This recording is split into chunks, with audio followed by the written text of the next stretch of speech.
2019లో EVM tampering చేసిన మాట మేము కూడా అన్నాం, తెలుగుదేశం వాళ్ళు కూడా అన్నారన్నమాట, మేము ఓడిపోయాం. దాని తర్వాత ఏం చేసింది ఎలక్షన్ కమిషన్, ఇట్లా కాదయ్యా రాష్ట్ర వ్యాప్తంగా దేశవ్యాప్తంగా పార్టీలను పిలిపించండి, ఢిల్లీకి ఈవీఎం టెస్ట్ చేయండి అని చెప్పారు. టెస్ట్ చేశారు, ఎవరు నిరూపించలేకపోయారు, చేస్తారు అన్ని కరెక్ట్గా ఉన్నాయి. అన్ని పార్టీ సంతకాలు చేశారు, దాంట్లో వైఎస్ఆర్సీపీ అది కూడా ఉంది. మళ్ళీ ఇది 2019 జరిగిన సంఘటన. మళ్ళీ ఇప్పుడు ఈవీఎం ట్యాంపరింగ్ అంటే అబద్ధం చెప్పడం కదా సార్, నాకు అర్థం కావటం లేదు. ఇవన్నీ కూడా మేము ఓడిపోతే తర్కించుకొని ఎందుకు ఓడిపోయాం, శాస్త్రీయ కారణాలు ఏంది అని వెంకటరెడ్డి లాంటి కార్యకర్త సమావేశం జరిపి ఈ లోటు బడ్జెట్ ఈ లోపాల వల్ల నష్టపోయాం, పలానా వల్ల నీటి పారుదల లేదంటే బూతుల మధ్య లేదా మనం ల్యాండ్ రైట్ ల్యాక్ విషయం తీసుకున్నామా, డిఎస్సి మోసం, ఇవన్నీ ఒక సైంటిఫిక్ అనాలిసిస్. ఇందులో నుంచి గుణపాఠాలు తీసుకొని శాసనసభలో ప్రజల గొంతుగా మాట్లాడితే ప్రజలు గౌరవిస్తారు. నాకు ఇంకో యాంగిల్లో కూడా ఈ మధ్య హైదరాబాద్ విజయవాడ వచ్చాము, 2-3 మాటలు నాకు కూడా తెలిసిన పెంచుకుంది.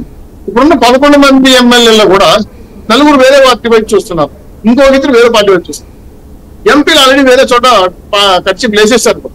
సో పార్టీ ఆల్మోస్ట్ క్లోజింగ్ దశలో ఉండేటప్పుడు నేను ప్రతిపక్షం ఎందుకు అడుగుతున్నా నాకు అర్థం కాలేదు. ఇచ్చామనుకో ఎమ్మెల్యేలు ఉండాలి కదా, అవి కూడా లేవు కదా. సరే ఇంకొక 6 నెలల్లో సిపిసిఐడి కేసులు మొన్న ప్రమాణ స్వీకారం చేసిన రోజు కూడా ఆయన ప్రమాణ స్వీకారం ఎన్ఐ కేసు అటెండ్ కావాలి కొడుకు శ్రీనివాస్ కేసు, కానీ ఇప్పుడు మళ్ళీ కేసు లీడింగ్ లోకి వస్తాయి.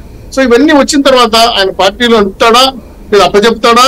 ఈ రోజు నవ్వాన్ చూడే బెంగళూరులో డికే శివకుమార్ తో డిస్కస్ చేసి వైఎస్ఆర్సీపీ పార్టీని కాంగ్రెస్ లో కలిపేస్తున్నారు వార్త వచ్చింది. సబ్జెక్ట్ గురించి నాకు తెలియదు సార్, వార్త మొదలు చూశాను కాబట్టి. ఇట్లా ఉండేటప్పుడు ఇది ప్రతిపక్ష ఇస్తే పార్లమెంట్ అసెంబ్లీకి వస్తానని సాక లేకపోతే నేను పార్టీలు వేరే రకంగా మార్చేస్తాను ఇంకొక ప్లాట్ఫామ్ క్రియేట్ చేసుకుంటున్నాడా?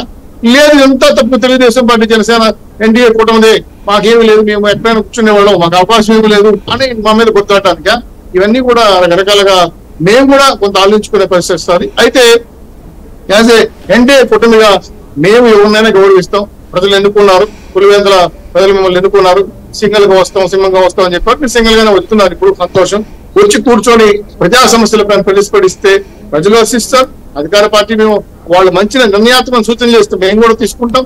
అలాగే 5 ఏళ్ళు ఎప్పుడు ప్రెస్ మీట్ పెట్టిన జగన్మోహన్ రెడ్డి గారు మీ ద్వారా ఇంకైనా ప్రెస్ మీట్ పెడతారో చూద్దాను ఒక ఆశ, అది కూడా తెలుగు. అది ఎందుకంటే పులివెందులలో అసలు నుంచి తాడేపల్లికి వేసుకుపోయారు, అక్కడేదో నిరసన శాఖ వచ్చిందంట, ఆ నుంచి కడపకు వచ్చారు పులివెందులకి, అక్కడ నిరసన తెలియజేశారంట మాకు బిల్లు లేదని చెప్పి. అక్కడ నుంచి నాకు మనశాంతి మళ్ళా బెంగళూరు ప్యాలెస్ పోయాడంట, బెంగళూరులో గేటు ముందు వాళ్ళు కూడా గొడవ పడ్డారంట, మాకు సైకో జగన్ వినాదం ఇచ్చారంట. చూస్తే ఆయన ఉంటాడా, మనశ్శాంతి లేకుండా సైకలాజికల్ డిజార్డర్లు ఎన్నుకుంటున్నాడా అర్థం కావట్లేదు. కాబట్టి సో న్యాయ నిపుణులు సలహా తీసుకొని పార్టీ అభివృద్ధికో లేదా పార్టీ నడపడానికో కావాల్సిన శిక్ష